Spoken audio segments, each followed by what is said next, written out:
Ang mabuting balita ng Panginoon ayon kay San Marcos. Isang araw ng pamamahinga, naparaan si Jesus at ang kanyang mga alagad sa triguhan.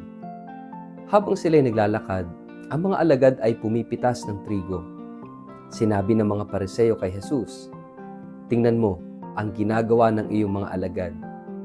Mahigpit iyang ipinagbabawal sa kautusan sa araw ng pamamahinga."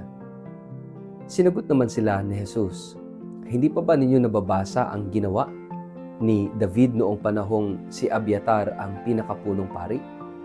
Nang si David at ang kanyang mga kasama ay magutom at walang makain, pumasok siya sa bahay ng Diyos at kumain ng tinapay na handog sa Diyos.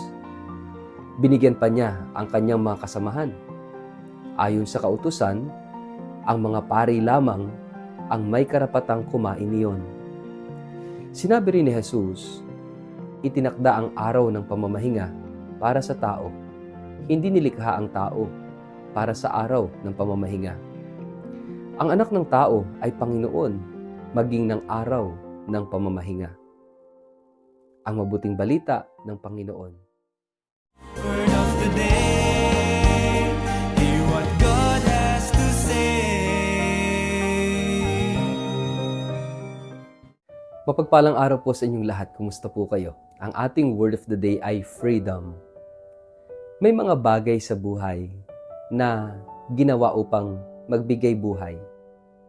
Ngunit sa paglipas ng panahon, nagiging pabigat. May mga batas na nilikha para maglingkod sa tao, ngunit nauuwi sa pagkontrol at pananakot. Sa Ebanghelyo ngayon, binubuksan ni Jesus ang isang napakahalagang katotohanan tungkol sa ugnayan ng Diyos at ng tao. Isang salita ang malinaw na sumasaloob sa buong mensaheng ito, freedom o kalayaan. Habang naglalakad si Jesus at ang kanyang mga alagad sa gitna ng triguhan sa araw ng pamamahinga, nagsimula silang pumitas ng uhay. Isang simpleng kilos, bunga ng gutom, pangangailangan at pagiging tao. Ngunit sa mata ng mga Pariseo, ito ay paglabag sa batas. Ang araw ng pamamahinga ayon sa kanilang pagbasa ay araw ng lubos na pagtigil kahit pa may pangangailangan. Kaya't agad nilang hinusgahan ang mga alagad at tinanong si Jesus kung bakit sila gumagawa ng hindi pinahihintulutan ng batas. Sa tugon ni Jesus, hindi niya binasura ang kautusan. Sa halip, ibinalik niya ito sa puso. Inalala niya ang ginawa ni David nang siya'y magutom at kumain ng tinapay na laan lamang sa mga pari. At sa kanya binigkas ang isang pahayag na yayanig sa legalismo ng lahat ng panahon.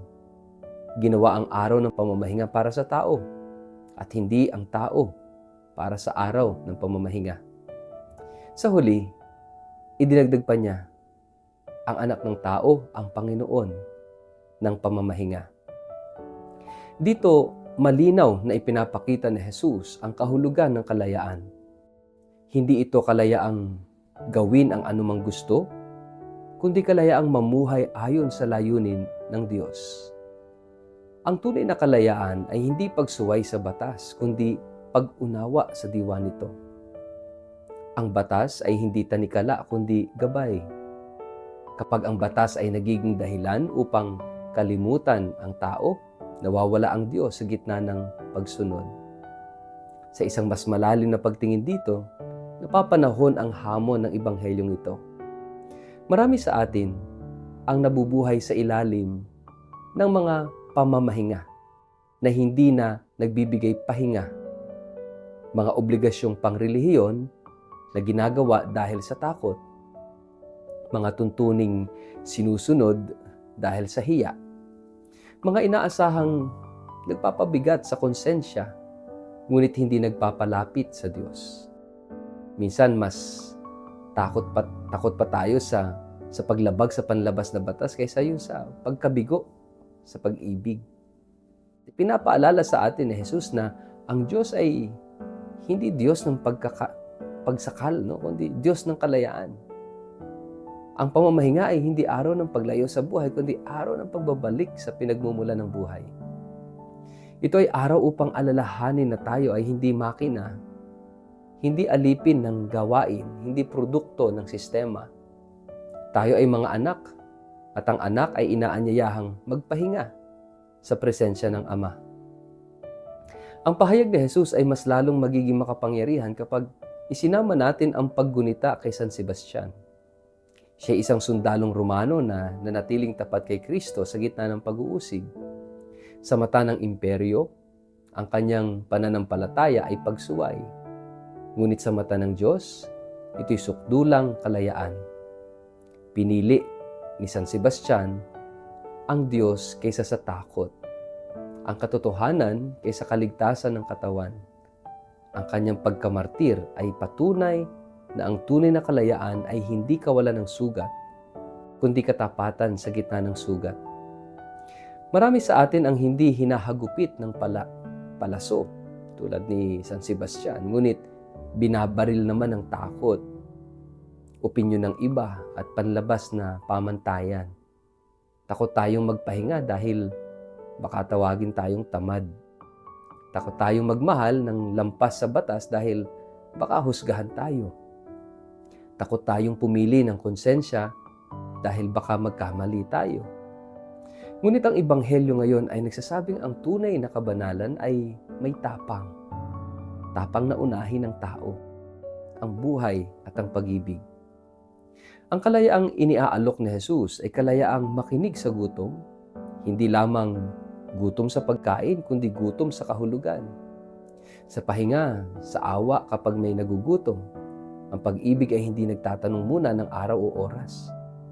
Kapag may nasasaktan, ang habag ay hindi nagbibilang ng patakaran. Ang anak ng tao ay Panginoon ng pamamahinga dahil siya ang Panginoon ng buhay. Sa ating sariling buhay, saan tayo tinatawag sa ganitong kalayaan? Maaring ito ay kalayaang magpahinga nang walang guilt sa puso. Kalayaang unahin ang pamilya kaysa sa labis na trabaho. Kalayaang magmahal kahit hindi perpekto ang sitwasyon. Kalayaang sundin ang konsensya na hinubog ng Ebanghelyo, hindi ng takot. Ang pamamahinga ay paanyaya na bumalik sa sentro, sa Diyos na nagbigay buhay at patuloy na nagbibigay laya. Sa huli, ang tanong na iniiwan ng Ebanghelyo ay hindi kung sumusunod ba tayo sa batas, kundi kung tayo ba ay tunay na malaya sa pagsunod. Sapagkat ang pagsunod na walang kalayaan ay nagiging pagkaalipin. Ngunit ang pagsunod na nagmumula sa pag-ibig ay nagiging daan tungo sa tunay na kapahingahan. Mga kapatid, saang bahagi ng ating buhay tayo nawawalan ng kalayaan dahil sa takot o legalismo? At paano tayo inaanyayahan ni Jesus na mamuhay ayon sa diwa ng pag-ibig? Sa ngalan ng Ama at ng Anak at ng Espiritu Santo. Amen. Panginoong Jesus, Ikaw ang Panginoon ng pamamahinga at ng aming buhay. Palayain mo kami mula sa takot at mga batas na walang pag-ibig. Turuan mo kaming magpahinga sa iyong presensya at mamuhay sa kalayaang nagmumula sa katotohanan. Tulad ni San Sebastian, bigyan mo kami ng lakas ng loob na piliin ka higit sa lahat. Amen. Pagpalain po kayo at ingatan ng makapangyarihang Diyos, Ama, Anak at Espiritu Santo. Amen.